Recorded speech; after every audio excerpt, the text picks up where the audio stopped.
So today I'm going to be showing you how to clean the SH300 handpiece, which comes with our K38. Comes with other Saeyang drills as well. We do the K35, it comes with that.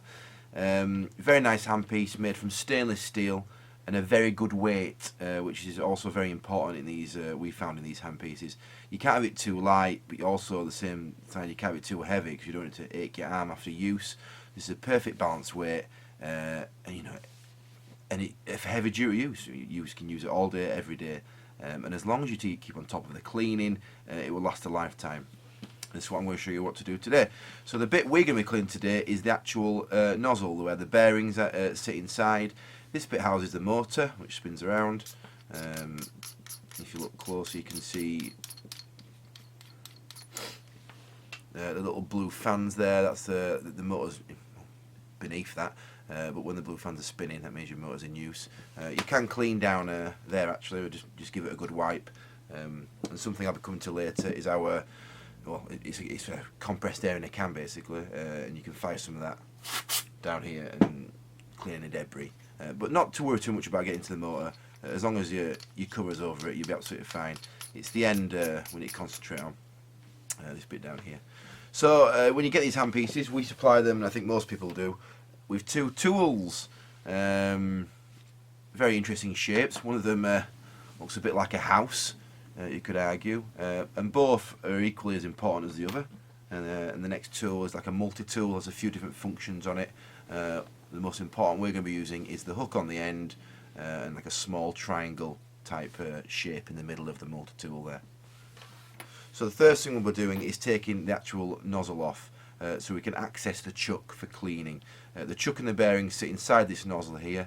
As soon as we take this off, we'll be able to access that. Now the first thing to remember when taking these apart is they're full of all sorts of springs, washers, bearings, and ideally you need a big open surface so anything falls out you can see exactly where it goes. You can locate it. I've spent hours and hours on my hands and knees on carpets trying to find bearings and washers and all sorts, and let me tell you, it's not that exciting and it's not that fun. So yeah, big open space so you can see anything that falls out, and to open the actual end of the nozzle, you will see there's a small kind of dot indentation about, well, towards the bottom of the top half of the nozzle, so you know, about halfway down. Now this is where the first multi-tool comes in, and there's a little hook on the end. A lot of people ask me, what is this hook for? And it's for simply opening these. You hook into the little hole, oh, sorry, wrong way, and you twist and it unlocks it.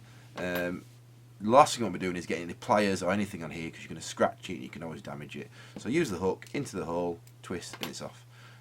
And as you slowly twist off, just be careful of everything that comes out. We're concentrating on this bit, we're clearing this bit today. You can, like I said previously, get a bit of air duster down there, just cleaning the debris that's coming to the motor, but it's not necessarily. Most of these stay quite tidy, and they're also very well contained. Do not, under any circumstance, take this bit off there. That will pull off. So be very careful when removing the nozzle from the motor. If this comes off, the only way we can fix it is by sending it to us. We've got a special tool basically here, and it all works on compression. There's two springs inside which compress against two other bearings, and the only way to get it back together is if you use the tool that we have. So try very hard not to pull that off there. Once it's off, you will get it back on at home, and it's a send-off job, unfortunately. So put that to one side. We won't be using that, and we'll be concentrating on this on the end nozzle here. So carefully remove the cone. There's a tiny washer. Put that to one side. There's a tiny washer on the end of these. Keep the washer on this part of the unit as we clean it, because the last thing we're doing is losing that washer. That's very important actually. Or don't keep the washer in here either. Take it. If you keep it in there, there's a chance it could bend or, you know, not going right when you put it back together. So this is what we're going to be taking apart. Dead easy. Get the multi-tool again, the one with the hook on the end. You're looking for the small triangle. And the small triangle, there's two. One's for the bigger drill, one over hand pieces. The small one's this one. Just sits over the end. If you look down at the end towards the chuck, it's a triangle shape. The triangle sits over the end. Hold that tight. Pick up your second tool, your house-shaped kind of tool, and that goes into the end of the cross. There's like a plastic sort of housing here.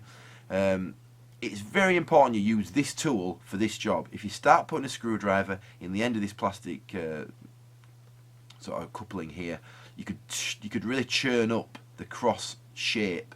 As soon as you churn that cross shape, all that's going to happen is the motor sort of shaft sits in there, and it's just going to spin round. It's not going to connect with the plastic and spin your burr. So it's very important you use the tool. It slips inside the end, and it's a very easy job. Just twisting. Very boring. Twist until it's a lot loose, then you can use your finger. Use your fingers there. Move the tool at the end, and you're going to slowly pull this off. Keep this together. There's a small spring and the plastic housing there. Keep that to one side. Remember to keep the washer in place, and then pull the chuck out with the burr in. So one thing I did forget to mention actually is that it's very important to keep the burr inside the chuck at all times when we're doing the dismantling and the reassembling of the actual handpiece. When it comes to cleaning, and we've got to this point, you can take the burr out, that's fine. And as you can see, if you look down, look down the actual chuck, this is where most of the debris is going to gather or collect, which is going to alter the spin and the performance of the bearings at the end, and essentially the turning of the chuck. So get your compressed air, and all you'll do is spray down the end, both ends. And one thing as well is important is a lot of stuff can collect on the outside, and you can really stick to it. So the preferred, I've gone through many different wipes, again very exciting. The one that I find the best is the Zoff wipes. These are like adhesive removers, and they will literally wipe up anything, and they're brilliant because they're very small, so they're very easy to get into the nuts and crannies of the little parts and inside the drill. They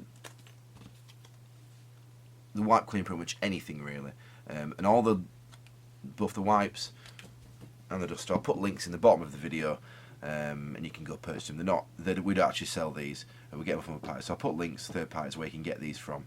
But you can, just Google it. And most wipes I do, but I found these some of the best really.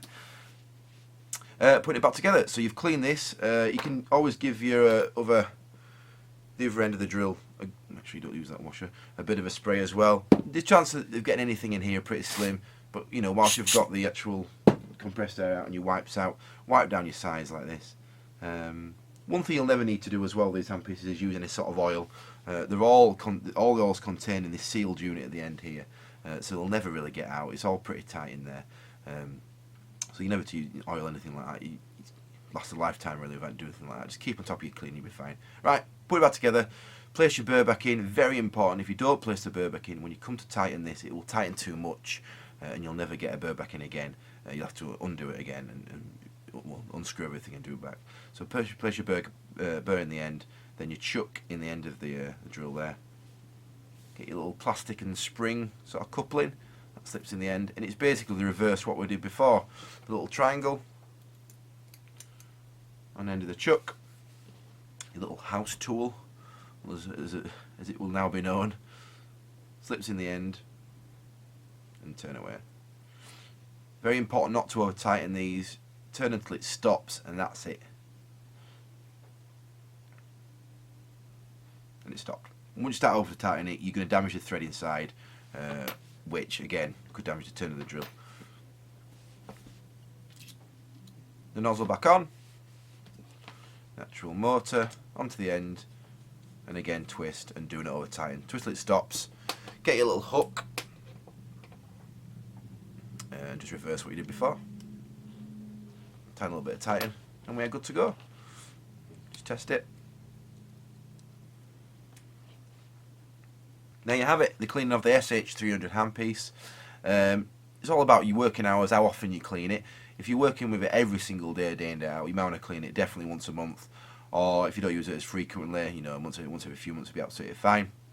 If you've got any questions at all, put them in the comments below, or you can email info@taffsolutions.com. Thank you for watching.